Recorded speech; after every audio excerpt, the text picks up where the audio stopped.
रानू चिड़िया मीनू मौसी के साथ बैठी हुई हंसी मजाक कर रही थी कि तभी मोनू चिड़िया वहाँ पे आके बोली, रानू, बारिश का महीना लगने वाला है और मुझे लगता है कि इस बार भयानक बारिश होने वाली है। तुम सही कह रही हो मोनू। मीनू मौसी, हमें बारिश होने से पहले ही अपना भोजन इकट्ठा कर लेना चाहिए। रानू, मेरे पास एक आइडिया है। कैसा आइडिया? क्यों न इस बार हम तीनों मिलकर भोजन एकत्रित करें, इससे काम भी जल्दी हो जाएगा और बारिश के महीने में किसी को खाने की दिक्कत भी नहीं होगी। तुमने तो ये बात करके मेरा दिल ही जीत लिया मोनू। तभी हल्की फुल्की बारिश शुरू हो गई। चलो अपना अपना काम शुरू करते हैं। रानू, मीनू और मोनू भोजन एकत्रित करने लगी। रानू और मीनू खाना इकट्ठा करने के लिए बारिश में भीगती हुई जंगल के दूसरे छोर पर जा रही थी कि तभी उनकी नजर मोंटू मोर पर पड़ी, जो कि हल्की फुल्की बारिश में नृत्य कर रहा था। रानू तुरंत जाकर मोंटू मोर से बोली, देखो, मुझे लगता है इस बार बारिश बड़ी ही भयानक होने वाली है। नृत्य करने से कहीं ज्यादा अच्छा है कि तुम बारिश में बचने का ठिकाना तलाश करो। रानू सही कह रही है मोंटू मोर, मैंने सुना है कि तुम्हारे पास रहने के लिए घर भी नहीं है। रानू और मीनू की बात सुनकर मोंटू मोर घमंड से करता हुआ उन दोनों से बोला, अपने काम से काम रखो तुम दोनों। अरे जब जंगल में वर्षा होती है तब मोर नृत्य करते हैं, मुझे मत सिखाओ कि मुझे क्या करना है। मोंटू मोर की बात सुनकर रानू और मीनू उड़ती हुई वहाँ से चली गई। तभी एक पेड़ से ब्लैक बर्ड उड़ती हुई वहाँ पे आ पहुँची और मोंटू मोर से बोली, तुमने बिल्कुल सही किया मोंटू मोर। वैसे भी रानू और मीनू खुद को इस जंगल की मालकिन समझती हैं। वो मुझे सबक सिखा रही थी, मैंने उन्हें सीधा कर दिया।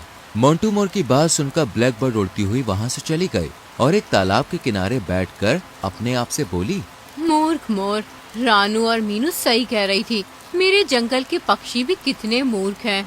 तभी ब्लैक बर्ड की नजर तालाब के पास पड़े हुए एक लाल सेब पर पड़ी, जो कि सुनहरे रंग की किरणों से जगमगा रहा था। इतना सुंदर सेब तो मैंने कभी नहीं देखा। ये तो बिल्कुल सोने की तरह प्रतीत हो रहा है। ब्लैक बर्ड उड़ती हुई उस सेब के पास आकर बैठ गई।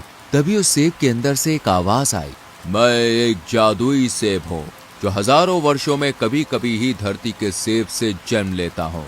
तेज बारिश के बीच अगर कोई मुझे जमीन पर फेंकेगा और वो जिस घर की कल्पना करेगा, मैं उसी घर में परिवर्तित हो जाऊंगा। वह घर तेज बारिश में सोने की किरणों से चमकेगा। यह सुनकर ब्लैक बर्ड आश्चर्य से बोली, वो घर कितना विशाल हो सकता है? वो तो तुम्हारी कल्पना शक्ति पर निर्भर करता है। ठीक है, अभी तो तेज बारिश नहीं हुई है, परंतु अगर तेज बारिश हुई और मुझे तुम्हारी आवश्यकता हुई तो मैं यहाँ पर जरूर आऊंगी।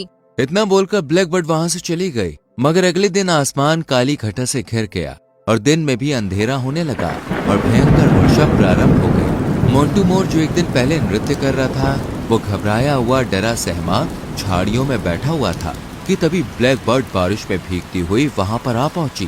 क्या हुआ मोंटू मोर, तुम ऐसे डरे सहमे क्यों बैठे हो? क्या बताऊं ब्लैक बर्ड, मुझे रानू और मीनू की बात मान लेनी चाहिए थी। ना तो मैंने खाने का इंतजाम किया और ना ही मेरे पास सर छुपाने के लिए कोई घर है। अब मैं क्या करूं? मैं तुम्हारी मदद कर सकती हूँ। ब्लैक बर्ड मोंटू मोर को जादुई सेब के बारे में बताती हुई बोली, मैं वो सेब यहाँ पर ला सकती हूँ और तुम जिस घर की कल्पना करोगे वो सेब उसी घर में परिवर्तित हो जाएगा और तुम्हारा घर पूरे जंगल में सबसे अधिक सुंदर होगा। परंतु मेरी एक शर्त है। कैसी शर्त? उस घर में तुम केवल उसे ही प्रवेश करने दोगे जिसकी इजाजत मैं दूंगी। मुझे मंजूर है। अब भला मैं अपने घर में किसी दूसरे पक्षी को क्यों आने दूंगा? मोंटू मोर की बात सुनकर ब्लैक बर्ड कुटिल मुस्कान लिए हुए वहाँ से उड़ गई और तालाब के पास से जादुई लाल सेब उठाकर मोंटू मोर के पास लाकर जमीन पर फेंक दिया और बोली, अपने मन में सुंदर और बड़े घर की कल्पना करो। मोंटू मोर अपने मन ही मन में एक बहुत ही विशाल और बड़े और सुंदर आकार के घर की कल्पना करने लगा। अगले ही पल वह सेब वहाँ से गायब हो गया और एक बड़ा विशाल और सोने का घर मोंटू मोर और ब्लैक बर्ड को दिखाई देने लगा। मोंटू मोर और ब्लैक बर्ड खुश होते हुए उस सोने के घर के अंदर घुस गए। घर के अंदर जाकर मोंटू ब्लैक बर्ड से बोला, हमारे पास जंगल में सबसे सुंदर घर है और वो भी सोने का। मगर बारिश देखकर लगता है कि ये बारिश अब हफ्तों रुकने वाली नहीं है। खाने का इंतजाम कैसे करेंगे? बारिश बहुत तेज है मोंटू। इस तेज बारिश में ना जाने कितने पक्षियों के घर भी टूटेंगे।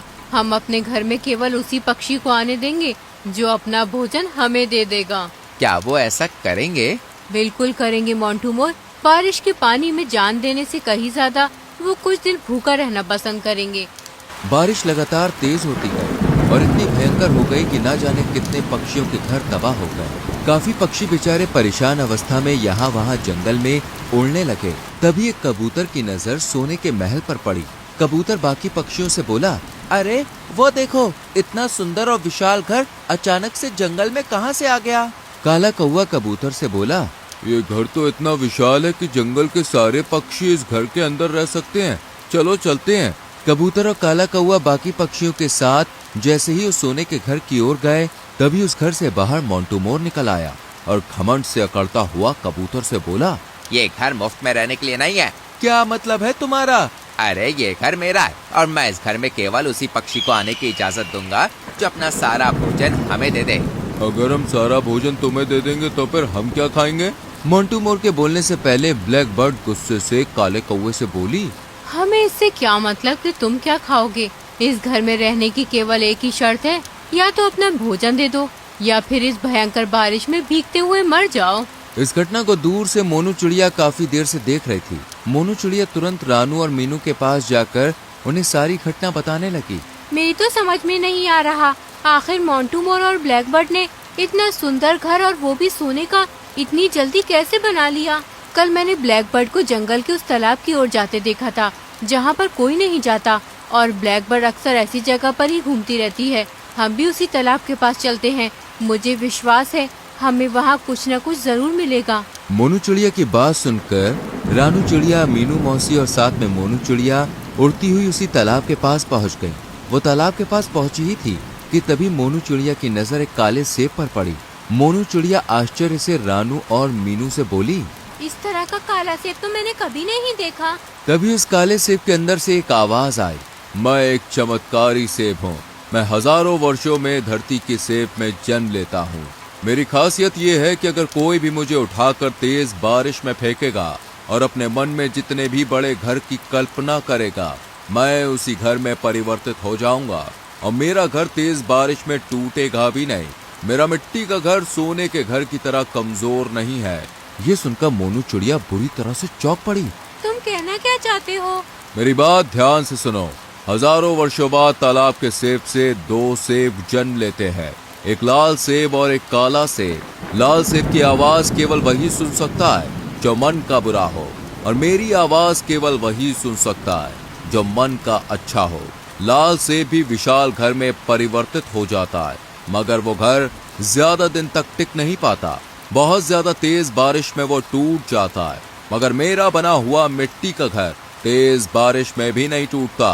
ये सुनकर मोनू चिड़िया, रानू और मीनू खुश हो गईं। मोनू ने तुरंत उस सेब को अपनी चोंच से उठा लिया और रानू और मीनू के साथ उड़ती हुई जंगल में पहुंच गईं। मोनू ने जैसे ही उस काले सेब को तेज बारिश के बीच में फेंका, अचानक वो सेब गायब हो गया और वहाँ पर एक विशाल मिट्टी का घर दिखाई देने लगा। मोनू, रानू और मीनू से बोली, मैं बाकी पक्षियों को यहाँ पर बुलाकर लाती हूँ। कुछ ही देर में मोनू मोंटू के सोने के घर के पास चली गई, जहाँ पर पक्षी मुंह लटकाए खड़े हुए थे। मोनू उन सब पक्षियों से बोली, तुम्हें ब्लैक बर्ड और मोंटू मोर की बात मानने की कोई आवश्यकता नहीं। तुम लोग मेरे साथ आओ। मेरे पास इससे भी बड़ा घर है। भले ही वे सोने का नहीं है, परंतु वो टूटेगा नहीं। इनका सोने का घर तो कुछ पता नहीं कि कब टूट जाए। मोनू की बात सुनकर सारे पक्षी मोनू के साथ चले गए और सेब के विशाल घर के अंदर ही रहने लगे। इधर मोंटू मोर और ब्लैक बर्ड अकेले रह गए। वो सब मूर्ख थे मोंटू, तुम देखना उन्हें वापस यहीं आना पड़ेगा। मगर वो वापस आ जाए तो सही रहेगा ब्लैक बर्ड, नहीं तो हम इस सोने के घर को क्या चाटेंगे? हमारे पास खाने का कुछ भी नहीं है। तभी वो सोने का घर टूट के गिरने लगता है। मोंटू और ब्लैक बर्ड तुरंत सोने के घर से बाहर आ गए। अचानक वो सोने का घर ढह गया।